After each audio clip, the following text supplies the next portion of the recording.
Est-ce qu'un effondrement financier est vraiment inévitable en 2026? Eh bien, selon une source, la réponse est un grand oui. Et ce ne serait même pas une question de probabilité, mais de mathématiques pures. Alors, on va décortiquer ensemble les arguments qui soutiennent cette thèse. Voilà, on entre direct dans le vif du sujet. Une certitude mathématique, c'est une affirmation pour le moins audacieuse, n'est-ce pas? Ça veut dire qu'il ne s'agirait plus d'une simple possibilité, mais bien d'une certitude, quelque chose de calculé. Alors la question qu'on se pose tous, sur quoi repose une prédiction aussi percutante? Alors, qu'est-ce qui pourrait rendre un tel effondrement inévitable? D'après l'analyse, il faut imaginer la situation actuelle, en ce début d'année 2026, comme une mer d'huile. En surface, tout a l'air calme. Mais en profondeur, sous la surface, les fondations économiques mondiales seraient parcourues de fissures, des fissures profondes que tout le monde ne voit pas encore. Et pour comprendre ces fissures, il faut se pencher sur ce que la source appelle les 5 détonateurs. 5 crises majeures qui, en ce moment même, seraient en train de converger, un peu comme les mèches d'une seule et même bombe. Et attention, ce ne sont pas des problèmes indépendants les uns des autres, c'est ça qui est crucial. Il faut vraiment les voir comme une chaîne de dominos. On a d'abord la bombe à retardement de l'immobilier commercial, puis l'effondrement du secteur immobilier en Chine. À ça s'ajoute une dette mondiale qui atteint des sommets historiques, des banques centrales qui semblent de plus en plus démunies, et pour couronner le tout, une fragmentation géopolitique grandissante. Chaque élément pousse le suivant, et c'est cet enchaînement qui créerait le risque. Juste pour qu'on se rende bien compte de l'ampleur du premier domino. 930 milliards de dollars. C'est le montant des prêts immobiliers commerciaux qui arrivent à échéance rien que cette année, surtout aux États-Unis. Le problème? Eh bien, les immeubles qui servent de garantie pour ces prêts ont vu leur valeur chuter de plus de 40%. Imaginez le tableau. On a donc une véritable bombe à retardement, là, juste au cœur du système bancaire. Et voilà le deuxième gros problème, peut-être même le plus inquiétant. En 2008, les banques centrales étaient comme des pompiers avec d'énormes réserves d'eau. Elles pouvaient baisser les taux de 500 points de base pour éteindre l'incendie.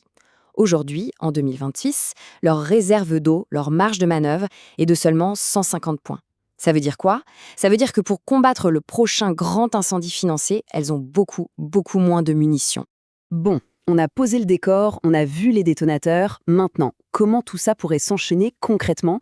On passe à la chronologie projetée, mois par mois. Alors, le scénario, c'est vraiment une réaction en chaîne. Tout partirait d'une étincelle en avril. Une banque régionale, pas une des plus grosses, qui s'effondre. Mais cette étincelle met le feu aux poudres. En mai, c'est la contagion. 2 autres banques suivent. La Fed essaie d'intervenir, mais sa baisse de taux en urgence est mal perçue et les marchés décrochent. Ensuite, pendant l'été, la crise touche l'économie réelle. Les entreprises font faillite en masse, les licenciements explosent. Et puis, la touche finale, entre août et septembre, la perte de confiance. Les gouvernements tentent un plan de sauvetage massif, mais ça ne prend plus. Le marché obligataire se rebelle. En clair, les investisseurs n'ont plus confiance. Et ça nous amène à cette citation qui est un classique de l'histoire financière. C'est ce paradoxe. Quand les responsables commencent à répéter en boucle que le système est solide et que tout va bien, c'est souvent le dernier moment de calme avant que la tempête n'éclate au grand jour. Ok, mais on pourrait se dire que tout ça, ça se passe principalement en Occident. Pourquoi est-ce qu'une crise qui démarre là-bas aurait un impact mondial? Et surtout, quelles seraient les conséquences pour les économies? Eh bien, l'effet domino ne connaît pas de frontières. C'est assez mécanique en fait. Si l'Occident entre en récession, la demande d'énergie chute. Et ça met une pression énorme sur les budgets des pays producteurs. En parallèle, pour sauver leurs propres économies, les pays occidentaux vont probablement faire tourner la planche à billets. Le résultat? Une inflation importée qui vient grignoter l'épargne locale. Et si les marchés mondiaux gèlent, les fonds de retraite investis partout dans le monde subissent des pertes colossales. Et ça nous touche tous très concrètement. On parle ici des fonds de retraite, des indemnités de fin de service, bref, l'épargne de toute une vie. Ces fonds sont très souvent investis sur les marchés mondiaux. Donc si ces marchés s'effondrent, la valeur de cette épargne peut s'écrouler. C'est le double effet. Non seulement l'épargne fond, mais en plus l'inflation importée fait que tout coûte plus cher au quotidien. Face à ce tableau assez sombre, l'analyse ne s'arrête pas là. Elle propose 3 scénarios pour l'avenir et des pistes de réflexion pour s'y préparer.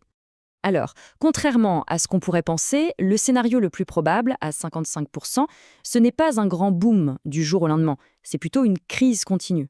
En gros, des années de galère, avec une économie qui stagne, des phases qui s'enchaînent. L'effondrement total, lui, reste une possibilité non négligeable, à 25%. Et puis, il y a quand même une chance sur 5 pour un atterrissage en douceur. Et comment savoir dans quel scénario on se trouve? Début 2027, il y aurait 3 chiffres à surveiller comme le lait sur le feu. Le taux de chômage, s'il passe durablement au-dessus de 10%, c'est le signe d'une panne économique majeure. Les taux des obligations d'État. S'ils dépassent 5%, ça veut dire que les marchés ne font plus confiance au gouvernement. Et enfin, l'indice du dollar. S'il s'effondre, c'est le signal de la fin de la domination économique américaine. Ces 3 indicateurs seront notre boussole. Donc face à ces scénarios, le mot d'ordre n'est pas la panique, mais la résilience. L'idée est de construire une sorte de bouclier financier. Ça passe par des mesures de bon sens, avoir des liquidités de côté, réduire son exposition aux actions les plus risquées, se diversifier vers des actifs tangibles comme l'or par exemple, et bien sûr, éviter de s'endetter davantage et chercher à protéger son épargne durement gagnée. La source conclut sur une note assez directe. La fenêtre pour se préparer se refermerait en mars 2026. Alors que l'on adhère ou non à cette chronologie précise, ça n'enlève rien à la question de fond. Face à des risques systémiques qui semblent de plus en plus palpables, la vraie question qui se pose, c'est: sommes-nous préparés ?